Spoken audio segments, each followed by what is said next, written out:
Good morning, everyone. My name is Bryce Riddick. I'm the legal advisor for the Alliance of Small Island States. And I'd like to welcome you to our second in a series of SIDS Talk Plastics, where we bring together experts from around the world to talk about the plastic issues that matter most to the small island developing states. And our topic today is extended producer responsibility, which has been a key element of the discussion at the INC, well, will be a key element at the discussion of the Plastics INC going forward. And we often hear about the use of extended producer responsibility, or EPR, as a tool to both help with the management of plastics through their life cycle, but also increasingly as a tool to provide finance to governments so that they may manage plastics. Now, the use of EPR generally requires somewhat robust regulatory infrastructure, something that is not always present in developing countries. And so today we've gathered 5 experts from around the world to talk about this issue with a key emphasis on what is already being done in developing countries and what more could be done.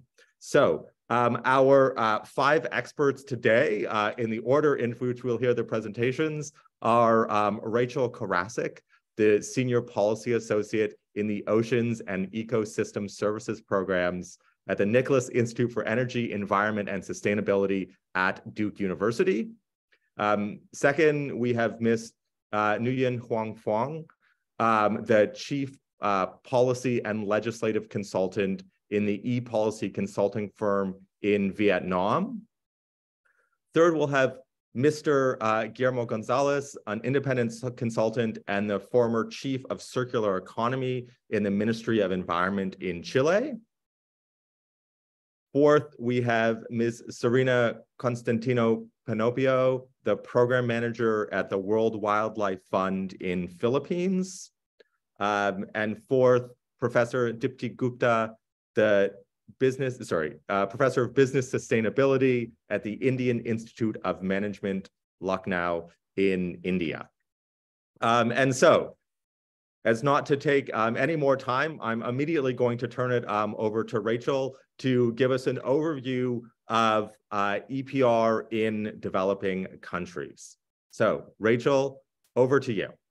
Thank you so much, Bryce, and good morning, good afternoon, good evening. I'm sure we're on many different time zones here. I'll just get my screen shared. Hopefully we've got the right one. So as Bryce said, my name is Rachel. I'm a Senior Policy Associate at the Nicholas Institute for Energy, Environment, and Sustainability at Duke University. And today I'll be talking about what we see across sort of the global landscape of national extended producer responsibility laws, with an eye towards what wisdom and lessons might be gleaned for small island developing states and members of AOSIS. So just to make sure that we are all on the same page here, what is extended producer responsibility? This is an environmental policy in which the responsibility for a product's life cycle is extended to the producer past the consumption stage. And so they become responsible, or they are responsible, have a shared responsibility for a responsible end of life management for products. So this can be broadly achieved through a number of mechanisms and a combination of mechanisms. From those on the downstream, so through waste management, so the producer will take on a share of the responsibility for the collection and disposal and recycling of post-consumer products, but it can also be achieved through the producer having a responsibility for accounting for environmental considerations in product design, through designing for recyclability, or even transitioning to reusable systems. And lastly, it can be achieved through awareness raising initiatives, where the producer has responsibility for providing sufficient and transparent information to the public, both about product life cycles and recyclability, as well as the availability of alternatives. So that's what we're talking about today. So extended producer responsibility schemes can be designed and adapted in many ways, but broadly speaking, they are organized through what is called a producer responsibility organization, or a PRO. As you can see here through this spoken wheel diagram, a PRO has many responsibilities across a product lifecycle. And in the first little orange arrow that goes down, the producer responsibility organization is financed through the producers themselves. And so these organizations tend to be more robust and efficient when they have statutory and legal authority, or when they are voluntary systems that have sort of binding measures and commitments. And the resources and capacity expectations for a well-designed and functioning PRO means that financing should cover operational costs, education and outreach costs, administrative costs for both the staff of the PRO that oversees the extended producer responsibility scheme, as well as training for staff within producer companies. PROs can also finance infrastructure, for example, to increase recycling capacity or reuse systems. And PROs should also finance evaluation to understand what is and isn't working, as well as research and development for improved design. For those of you who are not familiar, at the Nicholas Institute at Duke University, we host the Plastics Policy Inventory. This is a global inventory of close to 900 policy documents on the subnational, national, and international levels that demonstrate an intent on behalf of governments to address plastics explicitly.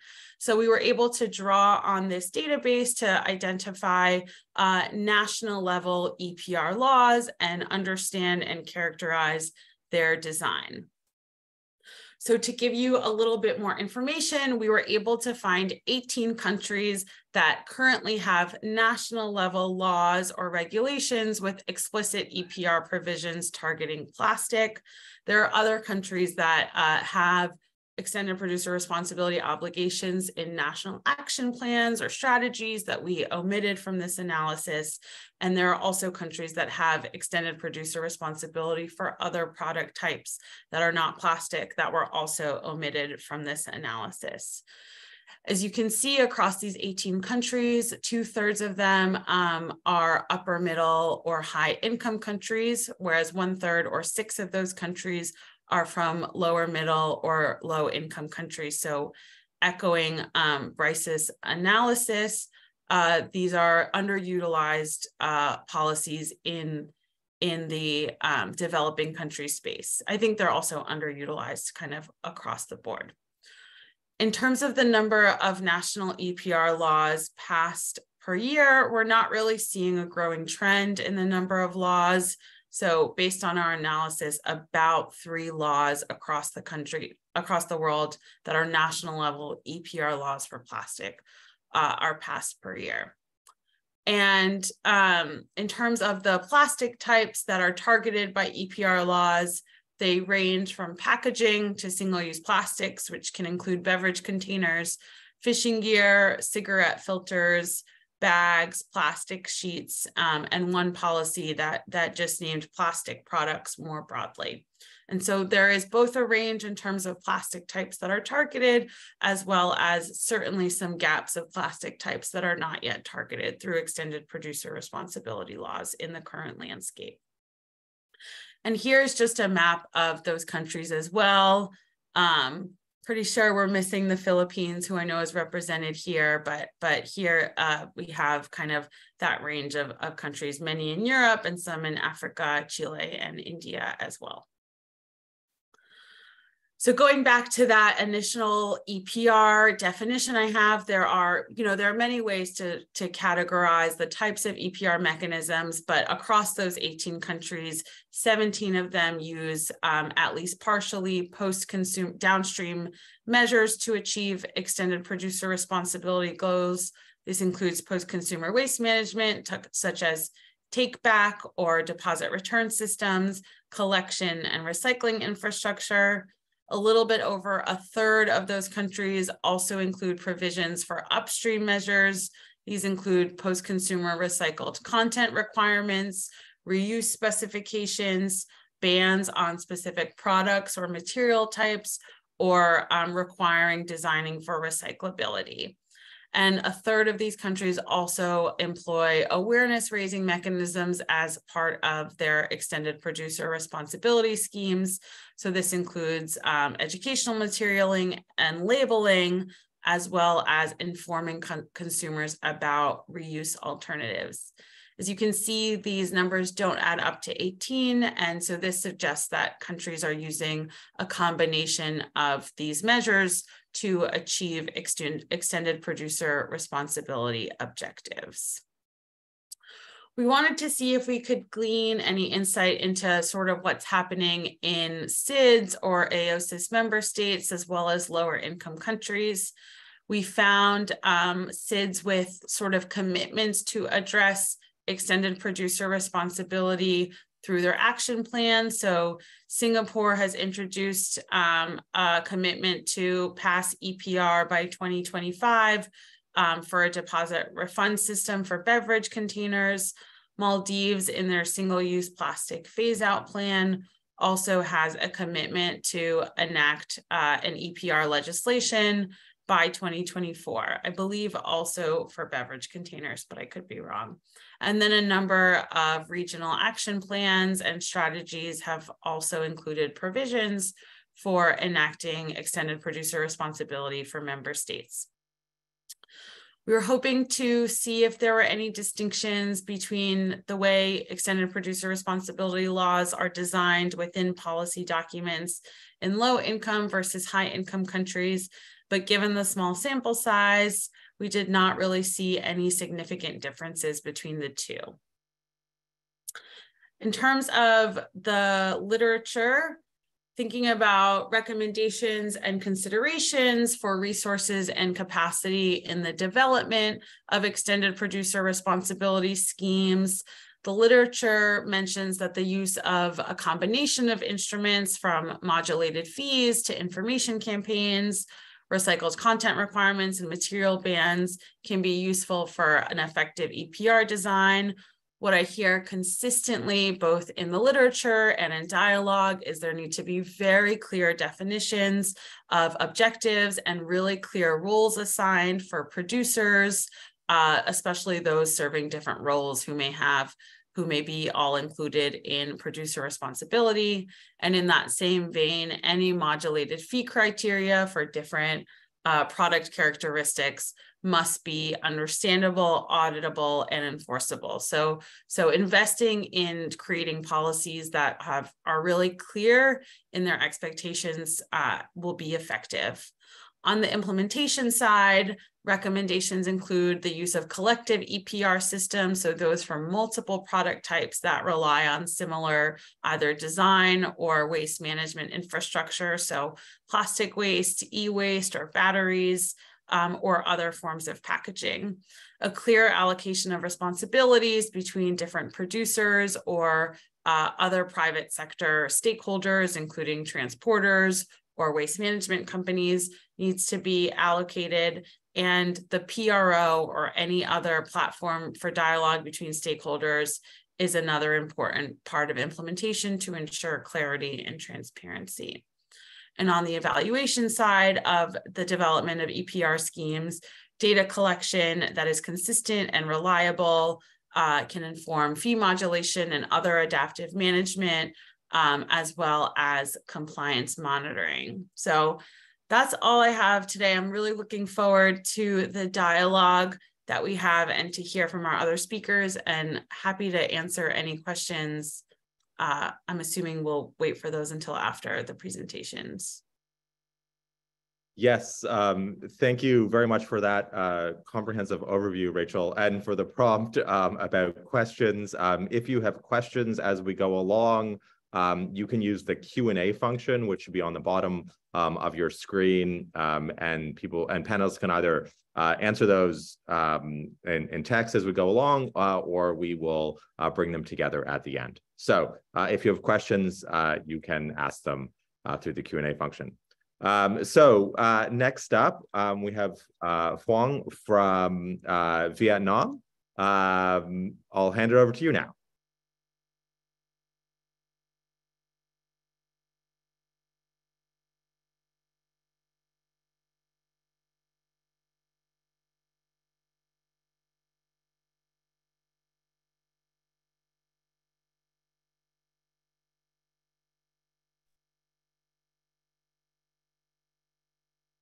Can you hear me now?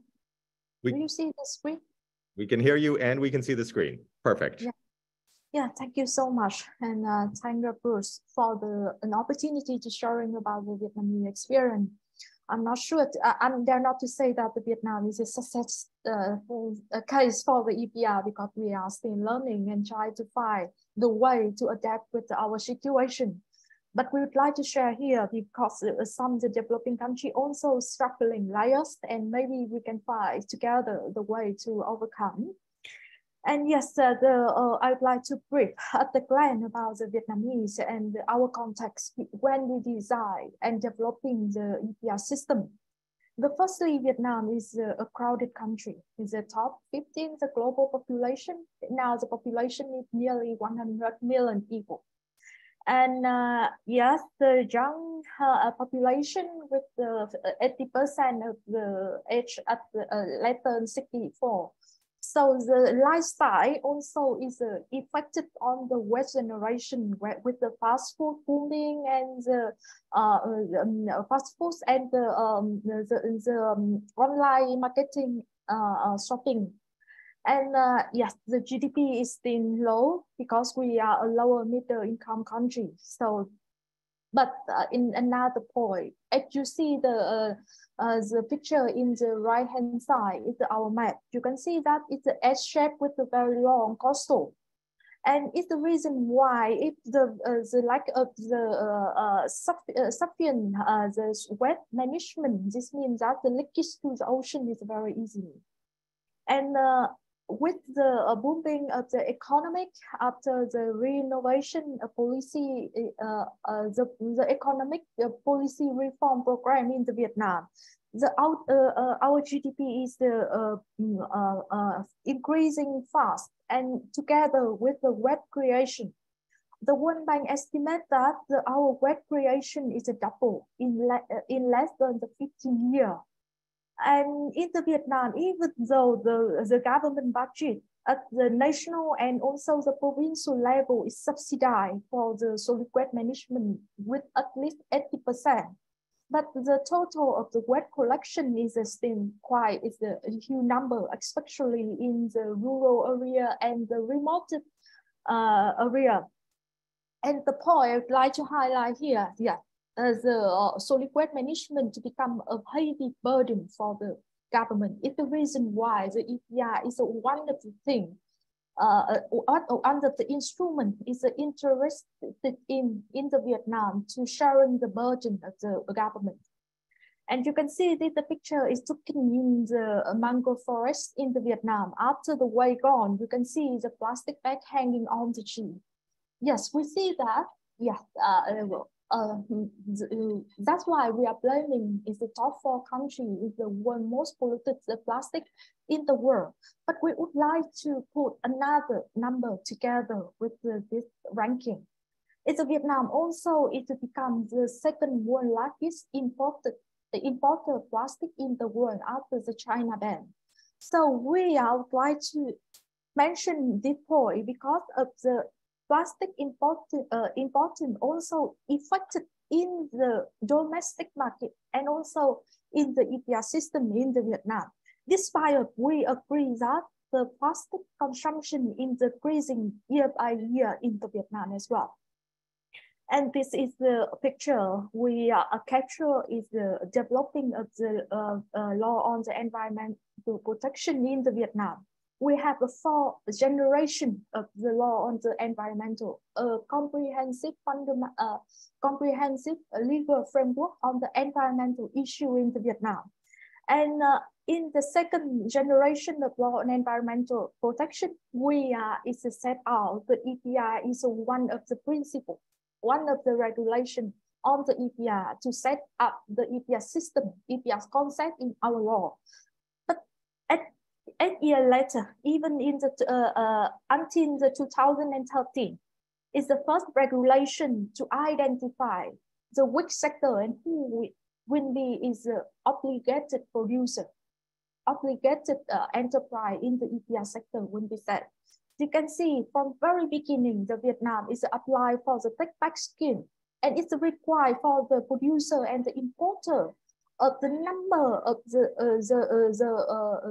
product, including the battery, the electric and the electric and electric equipment, and the ply vehicle, lubricant, the tire, the medical waste and chemical waste. One time from very beginning, the Vietnam is a very, I think that it is ambitious to introduce the EPR for the all kind of the product in the Vietnam. However, it's quite struggling on the implementation. And yes, right after the Prime Minister decision is the issue. We have a new law and we have to until the waiting for the revising the regulation. So with the narrow down the scope of the product under the EPR system, but we have at least the six sector in the EPR scope. We will tell you about what is the challenging in the implementing and what we are learning to design a new scheme, the current one in the law on the environmental protection in 2020. But you can see that during the 18 years, the EPR is not a common word in the Vietnam for the number of reasons I will share you later.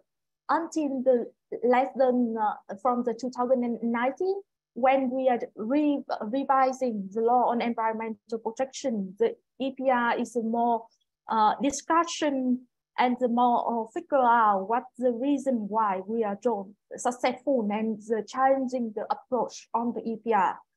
You can see that for the first two generations of the law on environmental protection, we just introduced a take-back scheme with no specific target. So we call it a non-monetary target. So a lot of the tactic will be used by the private sector to execute their responsibility. I will show you later. But for the now in the Vietnam, we are changing to approach with the mandatory target for the recycling target. And we also apply the mandatory financial contribution for some kind of the product is impossible for the collection and segregate from the domestic solid waste. So the approach of the EPR is totally changing. Next, yeah. I would like to show you as well of the we call it the revitalizing the EPR in the Vietnam. Yes, before the 2019, the solid waste management is a fragmented managed by up into 6 ministries in the Vietnam. So you can admit that the data is will be big issue and who are in charge also is a problem. Until the 2019, the government of Vietnam issued the Monterey Ministry of the Natural Resources and Environment is in charge to unify for the solid waste management. So the law is revising for this reason. And another point, as I mentioned, the burden for the solid waste management is huge, and they would like to apply the economic instrument to sharing the burden. And the third one, yes, EPR concept is legalized already. And also we see that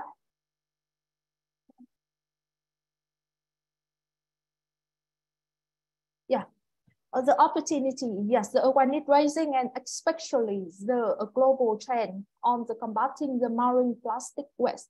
It has a domino impact into the Vietnam. It's increasing the pressure to the industry and the government. And the commitment from the industry is leading to the changing the way they are used to be action in the Vietnam.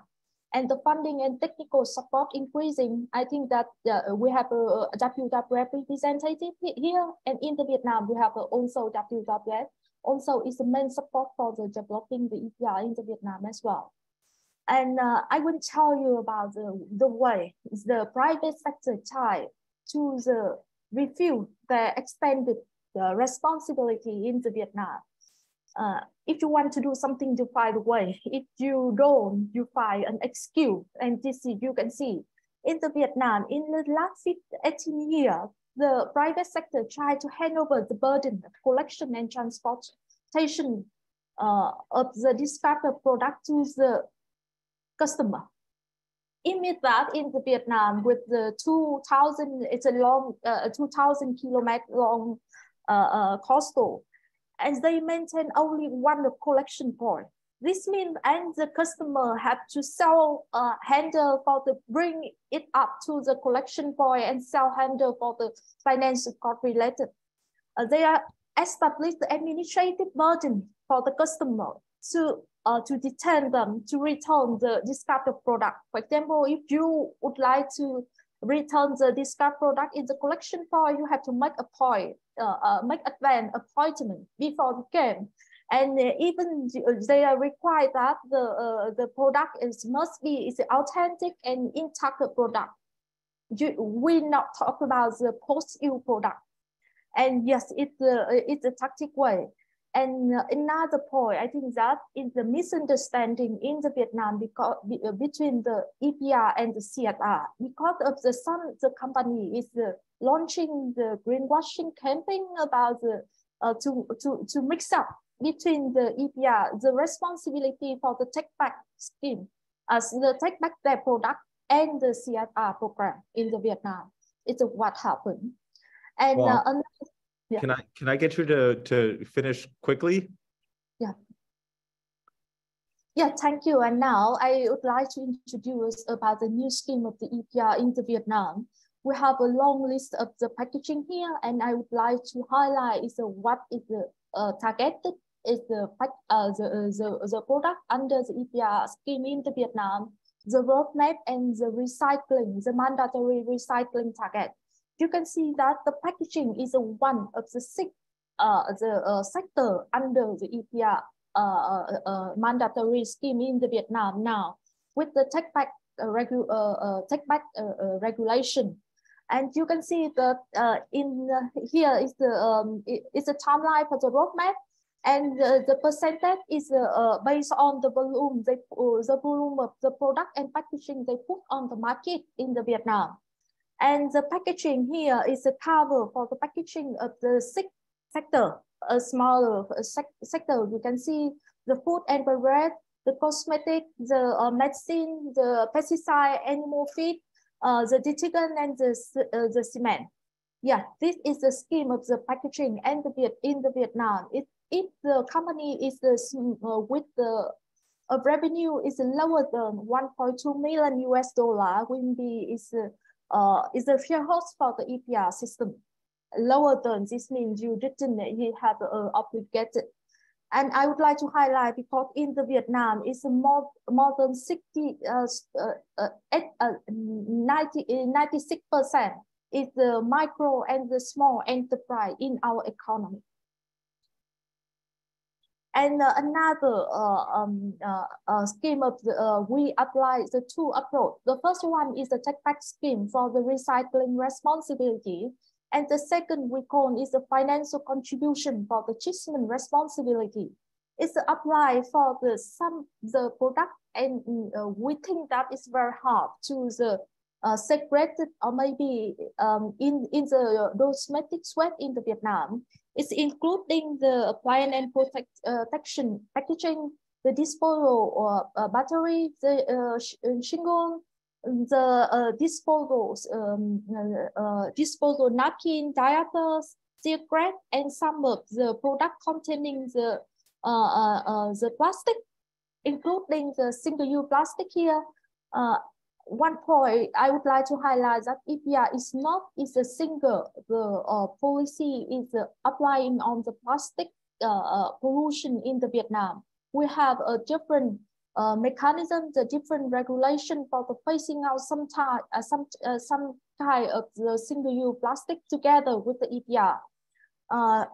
We have yes, this is a long list here with the product. If you are containing the plastic in their product, they have to pay for the Vietnam Environmental Protection Fund, and the government will use the fund to support back for the provincial level for the collection and the support for the solid waste management in the Vietnam. And yes, I think that a lot of things need to be done to explore the right way or not for the EPR in the Vietnam. But we can see some of the progress visible here. The first, the mandatory, the EPR with the very clear target. Well, I'm gonna have to cut in so that we have time for everyone. But we can share your slides with everyone. It seems like there's a tremendous amount that's happening in Vietnam, and that's quite exciting. So thank you very much. Next up, we will have Guillermo Gonzalez from Chile. Guillermo, go ahead. Thank you very much, Bryce. Thank you for the invitation and for the possibility of participating in this really enriching panel. It's really motivating to see a great global audience where I can also see some old friends. So hi there. So in the case of Chile, we have an EPR law that dates back from 2016.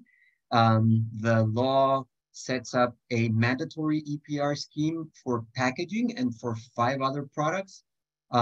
Basically, it's set up, the law sets up the traditional, you could say, by the book scheme, similar to the one that has been working in Belgium for around 20 years already. So that was the model that was taken and that was introduced in the law.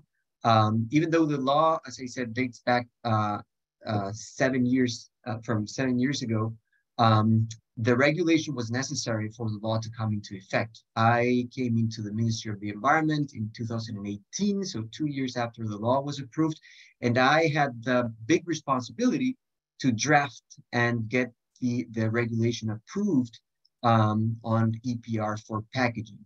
That was approved in 2021, and it will come into force in October of this year.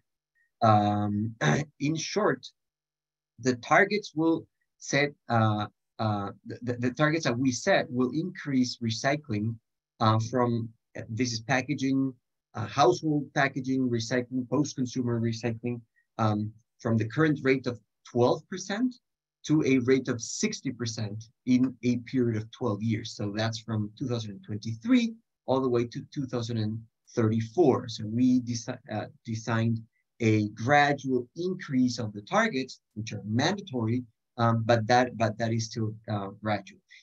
We are covering the 5 packaging, most common packaging materials. So that is glass, metals, cardboard, drink cartons, and then we also, of course, have plastic. In the case of plastic, we have a baseline recycling rate of 4.5%, and we'll get to 45%. So that means a 10-fold increase in the recycling rate by 2024. That's the target. And then the other relevant thing that we introduced in the regulation is that we told producers that through the PROs, they have to implement door-to-door collection schemes for recyclables. Again, that's a gradual process that will take us a total of 12 years, and that will gradually start covering, starting this year, 10% of all households with door-to-door collection, and going up to 80% of households, that being almost every urban household will have door-to-door collection by the beginning of the next decade. So I left government in 2022 as the new administration came in. I've been working with different international organizations, such as the Inter-American Development Bank, in different Latin American countries. And for example, we've just concluded an analysis on the convenience of implementing EPR in other Latin American countries, such as Paraguay. So this is another Latin American country that has very different economic and social conditions to Chile's. And thus it was not at all obvious for us that the same type of regulation that we devised for Chile would also be appropriate for Paraguay. And this takes me, as we did this analysis, this took us back to Thomas Lindquist. He's the creator, the Swedish researcher, right? The creator of the EPR concept. I had the honor to meet him in an EPR global conference in Paris in the year 2019. And he would emphasize there that EPR is not a tool in and of itself. It's a principle, right? And in that sense, the specific policy instruments need to be tailored for each specific case. So in the case of Chile, mandatory schemes do make sense, as there's a pretty robust set of environmental institutions, which is what you, Bryce, were saying at the beginning, right? We have a Ministry of the Environment that can draft sound rules. We have an independent environmental oversight body that will most likely sanction the non-compliant producers. We have sophisticated antitrust institutions which have been providing adequate controls to avoid non-competitive actions from producers. But when we go to Paraguay, there is no such institutional framework. And also, because of a very, very large number of informal recyclers, Paraguay's recycling rate is now at already 43%. The post-consumer packaging recycling rate is 43%, and this more than triples Chile's, right? So the situations are both very different. And what we've seen is that what's probably attainable and realistic in the case of Paraguay is not like the by-the-book mandatory EPR scheme, but a voluntary EPR scheme that is agreed upon with the public sector. So just as a final thought, as I think that as we come into a global treaty of plastics, I believe that it is really important to introduce EPR, but introduce EPR as the principle. We cannot introduce EPR as a specific tool that's being applied in any specific part of the world. It's important for producers to understand that they have a role to play throughout the whole life cycle of their products, but then the way in which each country does the implementation of extended producer responsibility definitely will need to be different. I'll stop there, Bryce, and then I look forward to the questions at the end. Thank you. Thank you, Guillermo, and I think your line that we need to think about this as a principle applied differently in each state is one that should certainly take us forward into INC2 and beyond. Next up, we have Serena from the Philippines. Okay, so hello everyone. I'll keep these short to give time for the fifth speaker. So hello, I'm Zarina from the Philippines. So the EPR just lapsed into law last 2022. So we're relatively new in terms of implementing EPR, but we have been advocating for the EPR scheme since 2018. So we see that it is important to have champions in terms of the policymakers in pushing for a policy that we believe will push for reduction and management of the waste and that are being brought to the market, or in this manner, for the plastics that are being brought to the market. Why EPR scheme? One is we see that this is a tested policy approach wherein we can push for reduction and push that accountability for the businesses or the obliged enterprises to do something about plastic pollution. And then also this will provide a mechanism to support different for our end, for the Philippines, local government units who are at the forefront in terms of implementing the solid waste management system in the country. It is also important that in implementing the EPR scheme, we have a good database, and we are also integrating the informal waste sectors or the informal waste workers who in the Philippines we actually believe are the champions, that as they are very important, as our study showed that the 9% recycling rate that we saw in the plastics in the Philippines is actually given or brought or due to the efforts that are being done by the waste workers. And so we don't want them to be displaced as we push for an EPR scheme in the country. We are still in the process of completing all the EPR programs, of registering all the obliged enterprises programs, and to really have that database of all the obliged enterprises. The EPR law is, the goal is to start the recovery target, start the recovery this year by 20% and hopefully increase that with every year. There is still a lot of questions in terms of how to implement it, but definitely from our end, it is important to integrate the informal waste sector, to work with the local government units in terms of stakeholder partnership, and definitely to align this in the ongoing plastics treaty, because we believe that it is something that will close the tap, close the loop, and also end plastic waste leakage. So thank you. That's it from my end. Thank you very much, Zarina. Another great example of tailoring the principle to the local situation, particularly in an area where there is such a significant portion of informal waste collectors. Last, we have Professor Gupta from India. Go ahead. Thank you very much for the invitation. I'm very glad to be part of this panel and have this enriching discussions. With respect to India, we have very strong economic growth and swelling population and environmental problems and swelling plastic waste generation. Almost since the year 2000, almost the plastic waste has increased by 90% now. So that is the rate of growth that we see. So it's really important to manage the plastic waste, and EPR is of course one of the potential tools to in fact the principle that needs to be applied to manage plastic waste. So just to give a brief history of EPR in India. We've been implementing several policies to manage plastic waste. So we started in the year 2000 with municipal solid waste rules. And then we moved on to the plastic waste management amendment rules in the year 2016.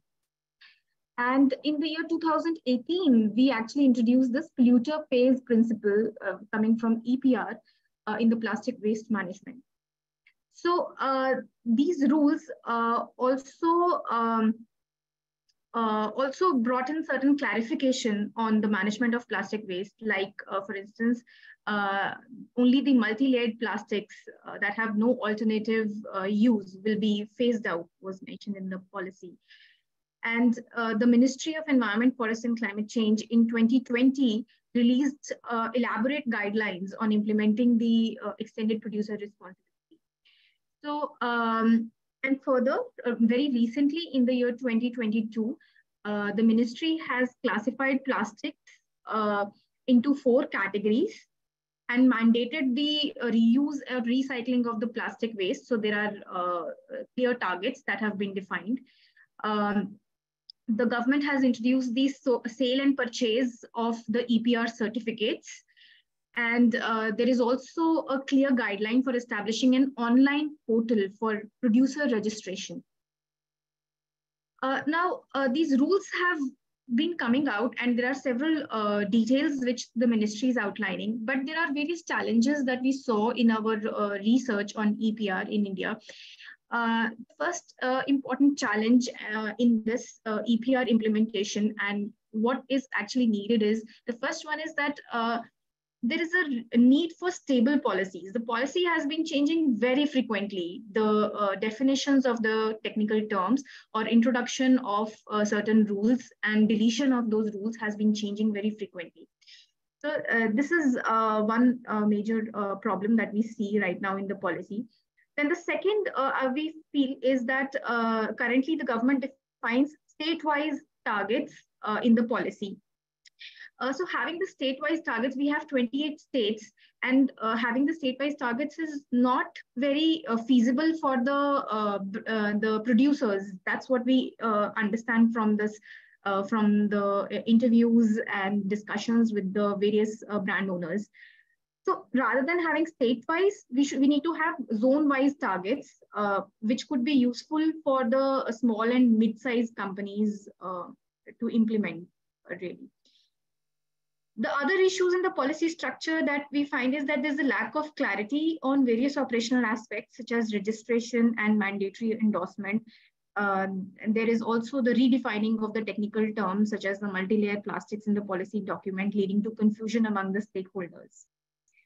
Then the flexible plastic waste management has a number of technical challenges in the policy right now, such as low recyclability and material efficiency, and mechanical recycling is prevailing. So there are problems in increasing the recycling rate. There is a need to improve the infrastructure. The infrastructure is severely lacking. This the recyclers point out clearly that there is no infrastructure to increase the recycling rate. Then our study shows that due to all these challenges, the brand owners are doubtful about meeting the recycling target of 30% flexible plastic waste by 23-24, which has been set by the recent EPR policy. The low rate of flexible plastic waste, this comes from the immature market or the lack of demand for the recycled products. This is what the stakeholders have been telling us. Then the poor implementation of regulations leads to trust issues. There are lack of regulations on permissible recycled content in home care and hygiene products, and on uniformity of packaging material. And there's lack of monitoring mechanism that can detect instances of irregularity. Furthermore, the participation of recyclers in the policy making is also very poor. In the EPR framework that has come out, is the owners of recycling is on brand owners, but they do not have the technical know-how or financial capacity to develop the plastic packaging recycling technologies. Whereas the recyclers do have the required experience to suggest possible solutions and can source the government funding to cater to the investment needs. So there is a need to involve recyclers more into the policy making, which is currently lacking. And the last point that we find in the current EPR framework is that there's no awareness. There's a need to improve the awareness through communication channels, technical training, and workshops. So maybe the collaboration with universities and think tanks to train the workers for waste management can be done. So these are few of the challenges and some of the things which are currently needed in the case in Indian scenario. Yeah, that's all from my side. Thank you. Thank you very much again for that very comprehensive look, but also I think a good overview of the challenges that a country like India, which has relatively large bureaucracy, is dealing with. And so maybe first I'll start off with a question from Per Olaf, asking about your thoughts on the suitability for EPR in the SIDS, given their specific circumstances. And he lists a few of them. Most of the plastic waste is washed ashore, their geographical dispersion and remoteness, difficult to access secondary markets for plastic recycling, high investment costs, lack of access to suitable technologies. Do these schemes make sense in small islands, or could they make sense in small islands? Who may want to start us off with that?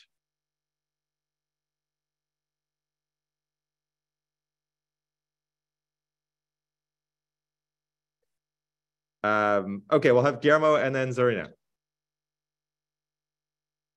So I'll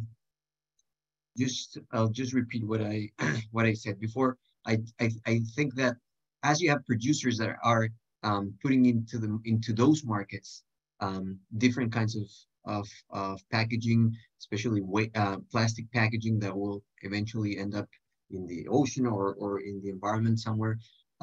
There definitely is room for extended producer responsibility. I mean, like that those producers or importers, probably in those cases, there's definitely room for them to play a role. Then the question becomes, what specific role should they be playing? What's the specific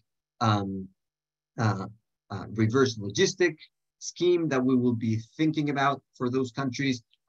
Do these countries have the institutional structures to have a regulated mandatory scheme, or do you want to go to a unregulated voluntary scheme, but still make sure that there is public accountability on that? There's countries like South Africa, like New Zealand, like Brazil that have voluntary schemes that work decently well, and that can serve as examples. You know, that would be my take. Thanks, Zarina. Yes, I think APR should really also work in small island states. Definitely, that's also something that we're working on because, you know, the Philippines is an archipelagic country. We have a lot of islands. And so we should not just focus on the big cities, but really understanding that we also need to cover all the islands that we have. We're an open country in terms of like the ways that are coming in, whether sometimes illegally through ports or through the current. So it is important that we understand how this should be maximized so that we get all the waste that are being generated, not just in the big areas where there are facilities, but making our way on how to reach its small islands. Thank you. Wong. Yeah, thank you for the question. I think that is also discussed quite a lot in the Vietnam. And we think that it's like a chicken and egg when we start with the EPR. And in the Vietnam, in the previous EPR scheme, we found that the voluntary or without the mandatory target is not work in the Vietnam. It's the reason why it's the mandatory target. It's the mandatory EPR. It should be consideration to make sure that we have the stable and the long-term funding to make sure to answer the question here.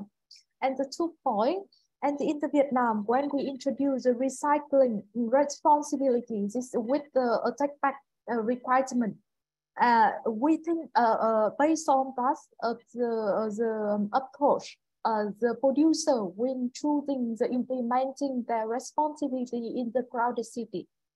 And it's very hard to, with the low the recycling target, and they will reach out to the rural area. It's the reason why we design another complementary the approach. We call it the achievement responsibility. We require for the producer of some specific the product, and the packaging have to pay to the government fund. We call it the environmental protection fund, and the government use that fund to support back for the remote area. In the same time, we think that it's like a push and pull. It's a regulation to do year by year to improving the conditional in the remote areas, together with the increasing of the target for the recycling. And I think that it's we can solve all everything at the one time, but the day by day. And I think with a clear approach about the financial support from the EPR and the increasing of the recycling target, will help to Vietnam to achieve it.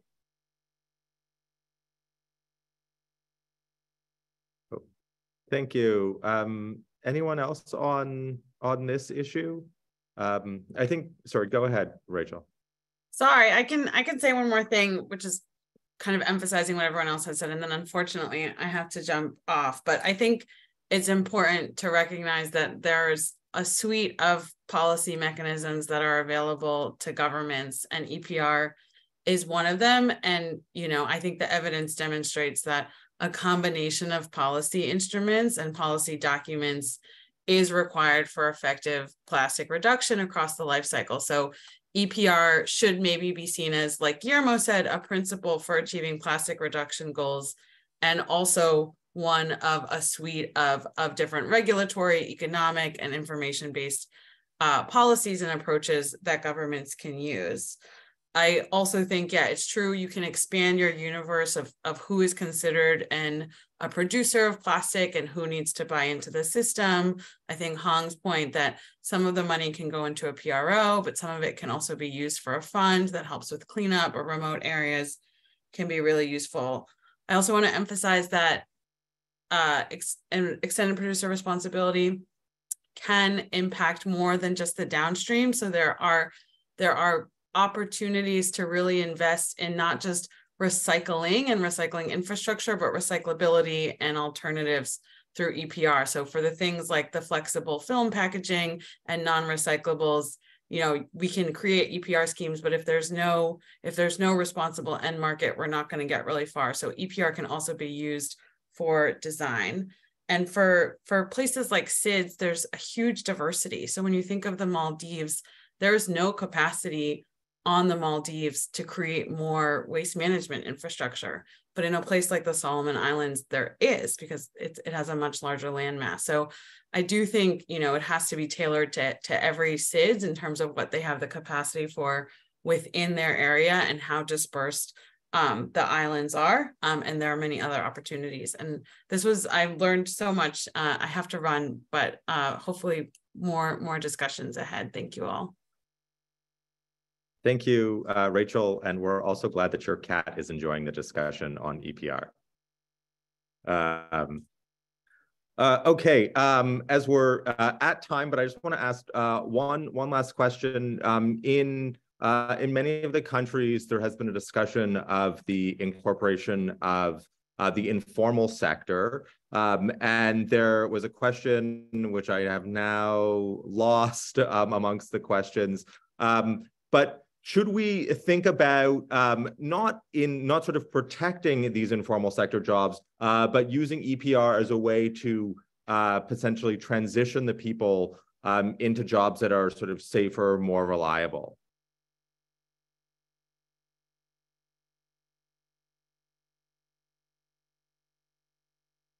Anyone? Guillermo, I saw a head shake. Yeah, I can refer to that as well. I was waiting to see if someone else wanted to say something.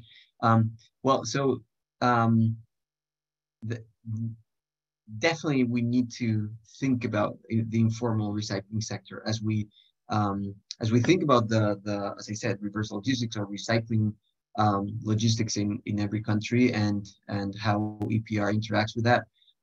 It's important because of social human criteria. We want to make sure that they really improve their lives. But even if you didn't care about that, which I hope nobody here is in that situation, but it might be the case somewhere, you should still care about the informal recycling sector, because if you don't really take that into account, then your recycling scheme will not work. You have many different, like hundreds and hundreds of thousands of families that live on this, and if you just want to like set up a different logistics, a separate logistics for the recycling scheme, then they will definitely make sure that they still have access to that, and they will not allow you to do it well. You know, so you need to see this anyways. And there's many examples in Latin America, for instance, that you can look at in terms of how the informal sector has been working very closely. In the case of Chile, we introduced several rules to make sure that they are part of the system in a good way. Colombia has some nice examples. Brazil has some good examples. Ecuador as well. So there's a lot of things to look at, and definitely, as I said, that is something that should be key for developing countries, for the discussion of EPR in developing countries. So not like everyone. Thank you, Guillermo. Yep. Yeah, so I would like to just add here, because this is very interesting from Indian perspective. We have a large informal sector. Almost 90% of the people are employed in informal sector. And this recycling, large amount of almost 70 to 80% of the recycling is being done by the informal sector. So the EPR is has the potential to bring formality, bring all this informal sector into formal sector, into an organized sector. Because the way it operates, if the brand owners need to increase their recycling rates to the targets that have been defined, they really need to work together with the recyclers. So recyclers are falling in the unorganized sector. Now, when the government has made the registration compulsory, that all the recycling rates have to be registered, the recyclers have to be registered. So automatically this EPR policy also paves the way for bringing all these large informal recyclers into the formal sector. And this automatically will bring more safety and more rules and regulations for this large population who's employed in this sector. So clearly I see that there are co-benefits that we can see with the EPR.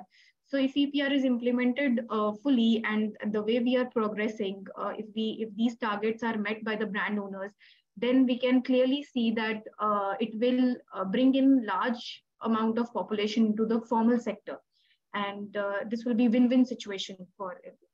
Yeah. Thank you.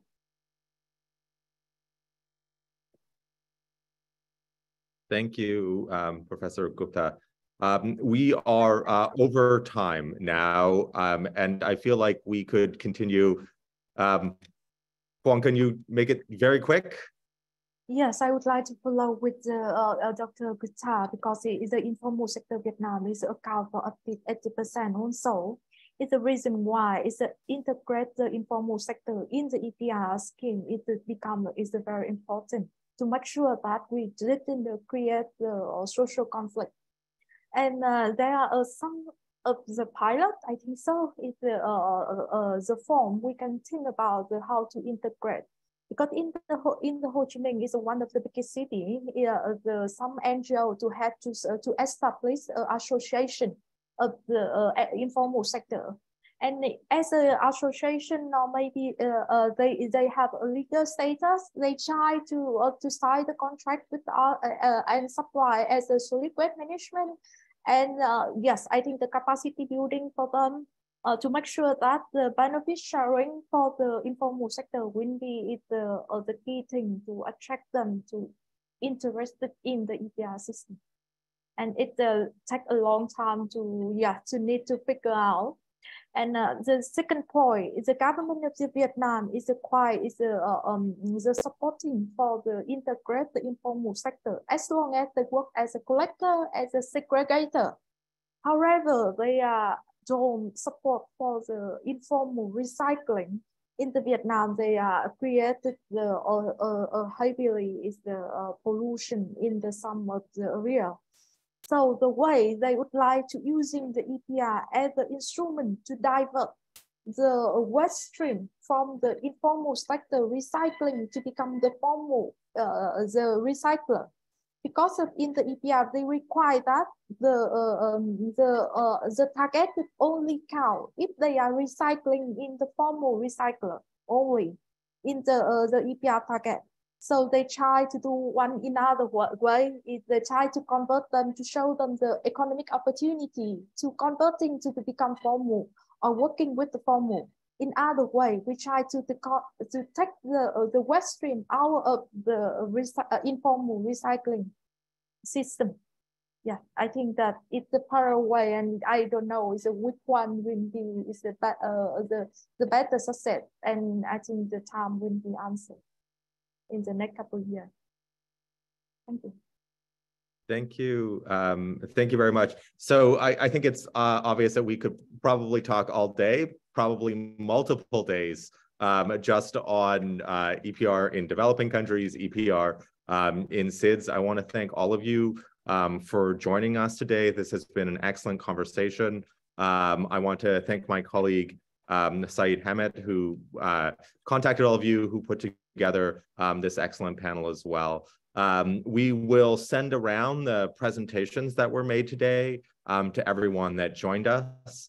We hope to have your expertise going forward as we attempt to create this international agreement, which hopefully will incentivize EPR.